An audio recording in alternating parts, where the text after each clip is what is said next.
Cara cepat merumuskan tujuan pembelajaran dan alur tujuan pembelajaran pada kurikulum Merdeka. Sebelum kita lanjutkan video ini, jangan lupa di like and subscribe untuk membangun channel ini. Pertama, kita download CP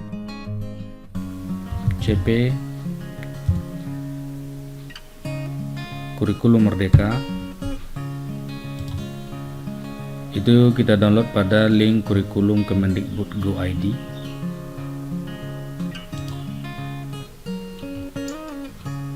Kita cari CP sesuai yang kita butuhkan. Saya mengambil CP Pancasila, yaitu untuk kelas 10 SMA SMK. Kemudian kita buka CP, kita cari CP sesuai fase, yaitu fase kelas 10 itu adalah fase E.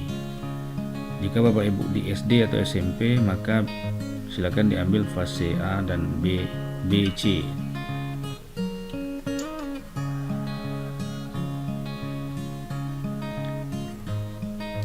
Untuk kelas 10 ini fasenya. Setelah CP tersedia, maka kita buka format untuk perumusan CP. Kemudian kita buka format rumusan TP, ATP, dan modul ajar. Format ini sudah saya sisipkan di deskripsi video ini. Langkah pertama, kita lengkapi identitas sekolah kita.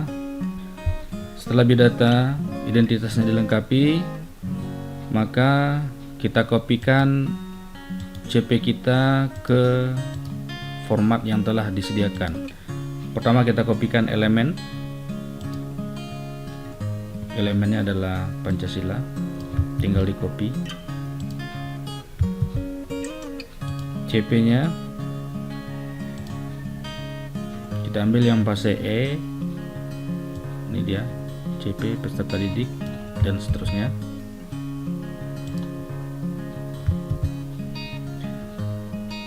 Setelah biodata sekolah, elemen CP kita kopikan ke dalam format, maka langkah selanjutnya adalah kita menentukan konten dan kompetensi. Konten ini sama dengan topik atau materi yang akan kita ajarkan. Kalau kompetensi ini adalah kata kerja yang diambil dari kata kerja operasional sesuai dengan permintaan yang akan dicapai berdasarkan tuntutan CP. Untuk lebih mudah, kita tentukan dulu kompetensinya. Di sini ada menganalisis, kemudian ada lagi di sini menganalisis, kemudian ada lagi di sini mengenali dan menggunakan. Dari kompetensi ini kita pindahkan ke kolom di sebelah, ya. Berarti ada 2 di sini kompetensi.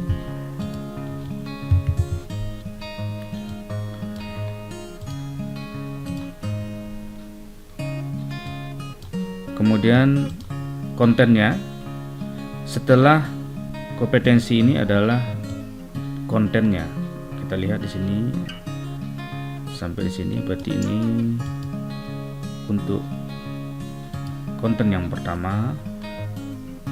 Kemudian ini konten yang kedua, ya, kita kasih warna yang berbeda.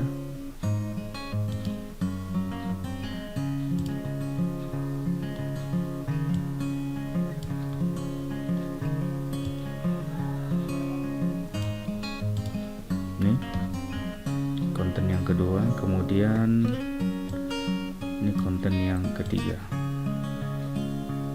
Kita bisa mengamati, ya,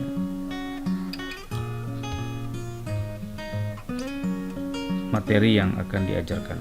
Itu adalah konten. Jadi biasanya di CP ini antara konten yang satu dengan konten berikutnya biasanya dibatasi dengan menggunakan titik koma. Setelah kita bisa memisahkan konten, maka ini tinggal kita copy ke posisi konten.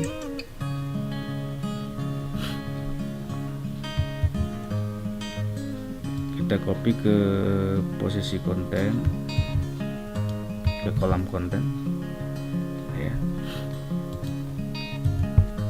Yang kita copy kan adalah kontennya saja. Kemudian yang berikutnya, kemudian yang ketiga, ada 3 konten yang akan diajarkan di sini. Setelah kompetensi dan konten ditemukan, maka kita tinggal merumuskan tujuan. Sebenarnya di sini juga sudah nampak kalau kita copy saja ini, ya, copy, kita pastekan di sini, ini sudah menjadi satu tujuan. Begitu juga dengan ini, yang bagian kedua, ini juga sudah jadi satu tujuan. Kemudian yang ketiga juga sudah menjadi satu tujuan. Maka sudah selesai kita merumuskan tujuan pembelajaran pada mata pelajaran PKN kelas 10. Oke, setelah identifikasi CP dan rumusan tujuan kita selesaikan, maka kita masuk ke perumusan alur tujuan pembelajaran. Pada rumusan alur tujuan pembelajaran atau disingkat dengan ATP, maka untuk kolom tujuan pembelajaran, materi, inti, dan kompetensi ini adalah tinggal kita copy dari tujuan yang ada di bagian atas yang telah kita rumuskan. Ini tinggal kita copy, kita pindahkan,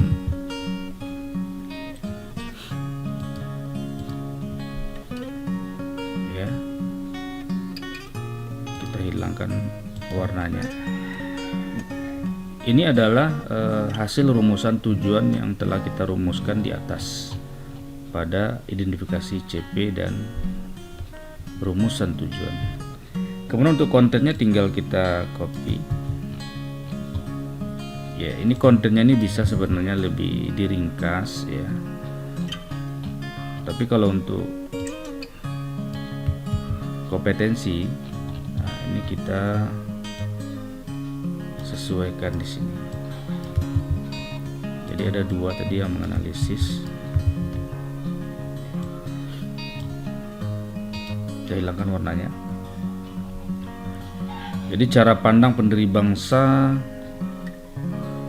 cara pandang pendiri negara tentang rumusan Pancasila sebagai dasar negara, ini merupakan suatu konten atau materi yang harus diajarkan kepada peserta didik. Ini bagi guru PKN itu lebih paham. Kemudian di sini di ATP ini di sini ditambahkan dengan perkiraan. Kira-kira untuk 3 tujuan ini berapa waktu yang Bapak Ibu butuhkan untuk mengajar? Misal saya di sini buat di sini 4 JP.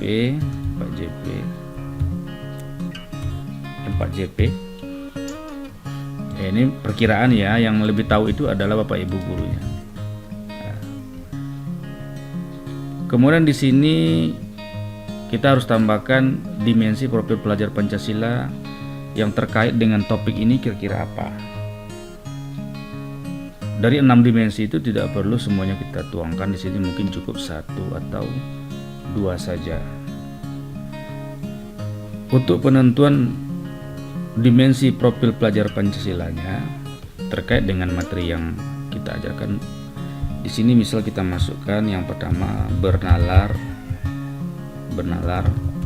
kritis dan gotong royong. Ya, tidak perlu semuanya dari 6 dimensi itu kita masukkan, cukup 1 atau 2. Kemudian peserta didik mampu menganalisis fungsi kedudukan Pancasila sebagai dasar negara. Ini juga harus bernalar kritis. Yang lainnya nanti bisa Bapak Ibu tuangkan. Namun sebelum itu Bapak Ibu tentu harus memahami dulu tentang apa saja dimensi profil dari pelajar Pancasila. Kemudian yang ketiga, peserta didik mengenali dan menggunakan produk dalam negeri. Ya, di sini juga kita buatkan kreatif, kemudian gotong royong.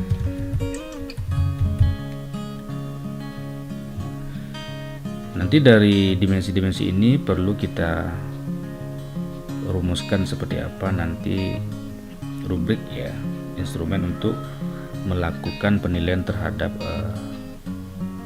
tujuan ini, apakah bisa memenuhi terhadap tuntutan dimensi profil pelajar Pancasila. Kemudian untuk karakteristik atau potensi sekolah yang terkait dengan topik, kira-kira apa yang bisa mendukung potensi yang ada di sekolah kita dengan topik ini. Misalnya ada buku perpustakaan, kemudian ada internet sekolah misalnya ya. Nah, ini nanti bisa juga Bapak Ibu sesuaikan dengan kondisi di sekolah. Ini bisa saja di copy seperti ini. Maka identifikasi CP dan rumusan tujuan pembelajaran sudah selesai kita buat, dan alur tujuan pembelajarannya juga sudah selesai kita rumuskan. Tinggal ini nanti dijadikan menjadi modul ajar.